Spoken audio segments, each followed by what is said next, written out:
Feminism.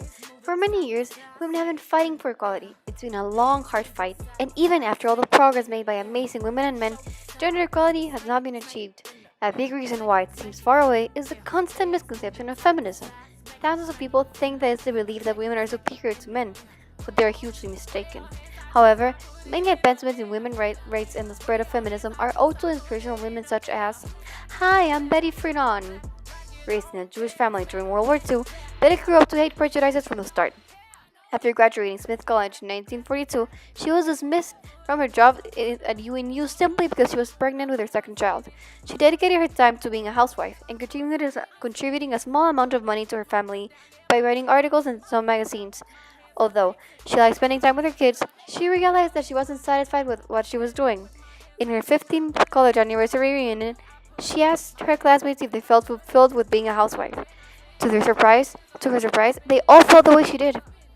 This inspired Betty to write The Feminist Mystique, where she went against educators, psychologists, and the mass media in saying that women could do the same work men could, and questioned why the 1960s culture said otherwise. A couple of years later, she co-founded NOW, the National Organization for Women, which strived to achieve equality for males and females. With Betty as president, NOW fought for the enforcement of the Civil Rights Act of 1964 and the Equal Pay Act of 1963. Go Betty! She is credited for starting the second stage of women's rights movements and regarded as one of the most influential women's rights activists. Many factors contributed to her success in the decade of 1960. Politically, John F. Kennedy had been elected as the president. He wanted to create many reforms that would help eliminate inequality and injustice. His charisma and young age gave America hope for the new era and Betty a chance to make an impact. After his assassination, the Lyndon B. Johnson era started. He too sought to help women, for the Civil Rights Act of 1964 was passed during his presidency. Establishing Peace Corps, more awareness and a desire for change in different causes are created. Nationalism and political participation are raised. Voter turnouts are at an all-time high. Getting more people into politics makes them more interested in what's going on. Although the economy was growing, 40% of the population lived under the poverty line. When the husband's working isn't enough to keep the families afloat, women are given the chance to step in and start working, powering their desire for equal wages and fueling the rate against sex discrimination in the workplace. Thus, John F. Kennedy made many economic reforms which led to huge expansions. The economy was sustained by businesses, inflation was stable, and the economy was growing. Socially, the 1950s had been full of civil rights movements coming from the African American population, and the beginning of a new decade set the stage for women to fight for their own rights. Additionally, Kennedy's New Frontier promised social justice to help minorities and women with reforms that affected a large amount of people. Bus numbers of Virginia declared unconstitutional to racially segregating public facilities. Freedom Trash Can changed the way the media saw women. With the Cold War raging on during the 1960s, more than 500,000 U.S. military personnel were in Vietnam, which left jobs open for women to take. To overthrow Fidel Castro in the Bay of Pigs invasion, the Cuban Missile Crisis in 1962 was the closest the world has been made to a nuclear war, and John F. Kennedy tried to improve American relations with Latin America with the Alliance of Progress. Most recent changemaker is Amy Richards. Taught to sing I Am a Woman when asked to sing the American anthem at school, Amy grew up in an environment filled with teenage pregnancies and bad decisions, and the fear of falling into this pattern like her mom had. After studying art history at Barnard College and graduating in 1992, she got involved in a summer project called Freedom Drive 92. This project was a voter registration drive in which they said they went across the country. Little did she know that what had started as a small summer project was going to be the beginning of a big career in activism and feminism. Amy wanted to get young people involved in the fight for gender equality, which is why she started the Third Wave Foundation, an organization for activists between the ages of 15 and 30. Their aim is to equip and empower young people to work towards justice, and so far it has given over $2 million in scholarships and grants supporting feminism and gender equality organizations. Additionally, she supported mothers in the workforce in her book, Opting In, Having a Child Without Losing Yourself, where she described the constant anxieties women have regarding becoming a mother and cut through the correct way of women to become one. The book she co-wrote, Grassroots, Field Guide for Feminist Activism, helped define modern feminism and encouraged everybody to stand up for what they believe in.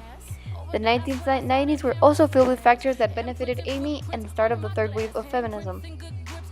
In the elections of November 1992, 4 women joined the Senate, tripling the amount of women in the Senate. This marked the beginning of a new era regarding women in politics, with more female voices would come more leniency towards passing laws regarding gender equality. But Clinton is impeached for perjury and abuse of power. The Persian Gulf War begins and ends in response to Iraq annexing and invading Kuwait. Clinton cutting taxes led to an age of economic prosperity and advances, allowing for a dramatic increase in small businesses and the start of the Third Way Foundation. After time passed, the intensive production of computers leads to economic growth. The Anita Hill hearings, William Kennedy Smith rape trial, and attacks on reproductive freedom fueled feminists, including Amy Richards, to take a stand for women all around the country.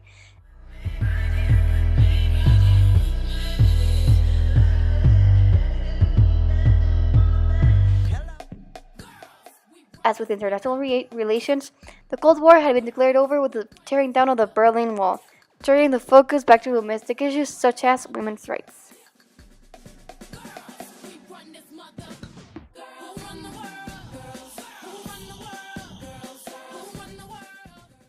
Amy found a weird car in her garage. She hesitated before getting in, but when she did, it took her back to the 1960s.